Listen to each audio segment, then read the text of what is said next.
ഡൽഹി സമരത്തിന് ശേഷം SFI എന്ന വിദ്യാർത്ഥി സംഘടനയ്ക്ക് പാറ്റയാണ് അവരുടെ കാണപ്പെട്ട ദൈവം.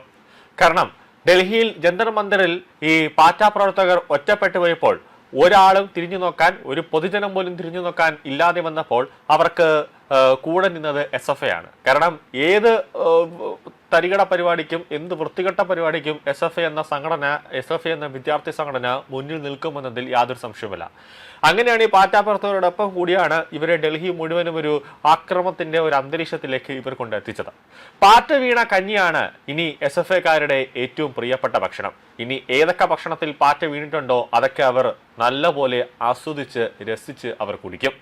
മഹാത്മാഗാന്ധി സർവകലാശാല ഫണ്ട് ഉപയോഗിച്ച് നടത്തുന്ന നാഷണൽ കോൺഫറൻസിന്റെ പോസ്റ്ററിൽ രാഷ്ട്രീയ ലക്ഷ്യം മുൻനിർത്തി പാറ്റയുടെ ചിത്രം ചേർത്തതും ഈ പാറ്റ ഭക്തിയുടെ ഒരു ഭാഗമാണ്. അതുകൊണ്ടാണ് പാറ്റ പ്രവർത്തകർക്ക് ഐക്യദാർഢ്യം പ്രഖ്യാപിച്ചുകൊണ്ട് നരേന്ദ്രമോദിയെ അധിക്ഷേപിക്കുന്ന തരത്തിൽ അശ്ലീലമായ ഒരു പോസ്റ്ററൊക്കെ ഈ തിരുവനന്തപുരം ഫൈനാൻസ് കോളേജിൽ പ്രിൻസിപ്പാളിന്റെയും അധ്യാപകരുടെയും ഒക്കെ പിന്തുണയോടുകൂടി ഈ SFI പ്രവർത്തകർ പുറത്തിറക്കിയത്. തങ്ങളുടെ വെള്ളക്കൊടിയും നക്ഷത്രവും എല്ലാം ഇനി ആർക്കും ഒരു പ്രയോജനവുമില്ല, ആരും കൊണ്ട് ഇനി ഭയപ്പെടാനും പോകുന്നില്ല എന്നും ഇനി അതൊന്നും തന്നെ ഇനി ആരും മൈൻഡ് ചെയ്യാൻ പോകുന്നില്ല, ഒരു വിലയും നൽകാൻ പോകുന്നില്ല എന്ന് മനസ്സിലാക്കിയ ഒരു തിരിച്ചറിവിൽ നിന്നാണ് പാറ്റയെ മുൻനിർത്തിക്കൊണ്ട് MGVCയോട് പോരടിക്കുകയാണ് SFI നയിക്കുന്ന വിദ്യാർത്ഥി യൂണിയൻ. അതോടെ വൈസ് ചാൻസലർ നിലപാട് ശക്തമായി തന്നെ കടുപ്പിച്ചു. പാറ്റ ചിത്രം മാറ്റാത്ത പക്ഷം കോൺഫറൻസിന് അനുവദിച്ച ഫണ്ട് അത് തിരിച്ചടക്കേണ്ടി വരുമെന്ന് VC കടുത്ത നിലപാടെടുത്തു. യൂണിവേഴ്സിറ്റി സ്റ്റുഡന്റ് കോഡ് ഓഫ് കോണ്ടക്ടിന്റെ ലംഘനമാണ് യൂണിയൻ നടത്തുന്നതെന്നും VC ചൂണ്ടിക്കാട്ടി. അടുത്ത ആഴ്ചയാണ് നാഷണൽ കോൺഫറൻസ്. പാർട്ടിയുടെ ചിത്രം മാത്രമല്ല, സംഘപരിവാർ വിരുദ്ധ വാചകങ്ങളും പോസ്റ്ററിലുണ്ട്. ഇതും നീക്കണമെന്ന് VC സർക്കുലറിൽ ഇറക്കിയെങ്കിലും SFI കൂടുതൽ പോസ്റ്ററുകളും ഫ്ലക്സും സ്ഥാപിക്കുകയാണ് ചെയ്തത്. സർവകലാശാല നാഷണൽ കോൺഫറൻസിന്റെ 3,70,75,000 രൂപയാണ് യൂണിയന് ആകെ അനുവദിച്ചത്. ഇതിൽ 2,81,000 രൂപ കൈമാറിയിട്ടുണ്ട് എന്നുള്ളതാണ് ഏറ്റവും പ്രധാനപ്പെട്ട കാര്യം. ഇനി SFI എന്ന വിദ്യാർത്ഥി സംഘടനയെ പറ്റി വലിയ രീതിയിലുള്ള ഒരു ഭയം അല്ലെങ്കിൽ ആരും ഒരു പ്രാധാന്യം നൽകുന്നില്ല. കാരണം 10 വർഷം ഇടതുപക്ഷം ഭരിച്ചതുകൊണ്ട് ഞാൻ SFI ആണ്, നമ്മുടെ ഒരു പാർട്ടിയാണ് ഇവിടെ ഭരിക്കുന്നത്, സംസ്ഥാനം ഭരിക്കുന്നത് എന്നൊക്കെ പറഞ്ഞ് കേരളത്തിലെ പോലീസുകാരെയും പിന്നെ അത്യാവശ്യം ഡൽഹിയിലൊക്കെ ഒന്ന് വിറപ്പിച്ചൊക്കെ ഒന്ന് പിടിച്ച് നിൽക്കാമായിരുന്നു. വിറപ്പിച്ചല്ല, അങ്ങനെയൊക്കെ പറഞ്ഞ് അവിടുത്തെ ഡൽഹിയിലെ പോലീസുകാരെയൊക്കെ പിടിച്ച് നിർത്താമായിരുന്നു. പക്ഷേ ഇപ്പോൾ അങ്ങനെയല്ല. കാരണം ഡൽഹിയിലെ പോലീസുകാരടുത്ത് ചെന്നിട്ട് ഞാൻ SFI ആണെന്ന് പറഞ്ഞാൽ അവന്മാർ ലാത്തി കൊണ്ട് ചന്തി അടിച്ചു പൊട്ടിക്കും.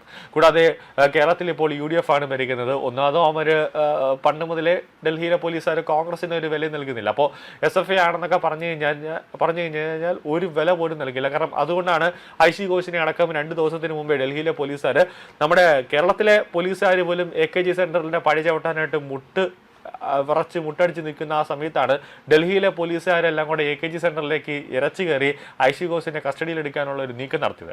ആ നീക്കം കണ്ട് ജോൺ ബ്രിട്ടാസും MA ബേബി അടക്കം ഞെട്ടിവറച്ച് വായി വരുന്ന എന്തൊക്കെയോ മണ്ടത്തരങ്ങൾ വിളിച്ചു പറഞ്ഞ ഒരു രംഗമൊക്കെ നമ്മൾ കണ്ടതാണ്. അപ്പോൾ SFIക്ക് ഇനി ഡൽഹിയിലും ഒരു വിലയില്ല, രാജ്യ തലസ്ഥാനത്തും ഒരു വിലയില്ല, കേരളത്തിലും വിലയില്ല, ഒരു യൂണിവേഴ്സിറ്റിയിലും ആരും ഒരു വിലയും നൽകുന്നില്ല എന്നുള്ള കാര്യത്തിലേക്ക് എത്തിയപ്പോൾ അവർക്കൊന്ന് കുറച്ച് പിടിച്ചു നിൽക്കണമെങ്കിൽ ഈ ഡൽഹിയൊക്കെ ഒന്ന് പറപ്പിച്ച, അല്ലെങ്കിൽ നരേന്ദ്രമോദിയും അമിത്ഷായൊക്കെ പറപ്പിച്ച പാറ്റ പ്രവർത്തകരെ ഒന്ന് കൂട്ടിപ്പിടിച്ചാൽ എന്തെങ്കിലുമൊക്കെ ഒന്ന് നടക്കും എന്നാണ് ഇവർ കരുതിയത്. പക്ഷേ ഇവിടെ ഡൽഹിയിലേക്ക് കാണിച്ചതുപോലെ അത് കൊച്ചുകുട്ടിയാണ്, വകതിരിവില്ലാത്തൊരു പ്രായമാണ് എന്നൊക്കെ മാനിച്ചുകൊണ്ടാണ് കേന്ദ്ര സർക്കാരും അതോടൊപ്പം തന്നെ ഡൽഹി പോലീസും കടുത്ത നടപടികളിലേക്ക് പോകുന്നത്. പക്ഷേ ആ ഒരു രീതിയും കൊണ്ട് ഇങ്ങോട്ട് കേരളത്തിലേക്ക് വന്ന് കേരള യൂണിവേഴ്സിറ്റിയിലോ അല്ലെങ്കിൽ MG യൂണിവേഴ്സിറ്റിയിലോ ആ ഒരു തൻ്റെയിടം കാണിക്കാമെന്ന് വിചാരിച്ചാൽ MG യൂണിവേഴ്സിറ്റിയിലെ VC എന്ന് പറയുന്നത് RSSൽ നിന്നും മുളച്ചു വന്നൊരു വ്യക്തിയാണ്.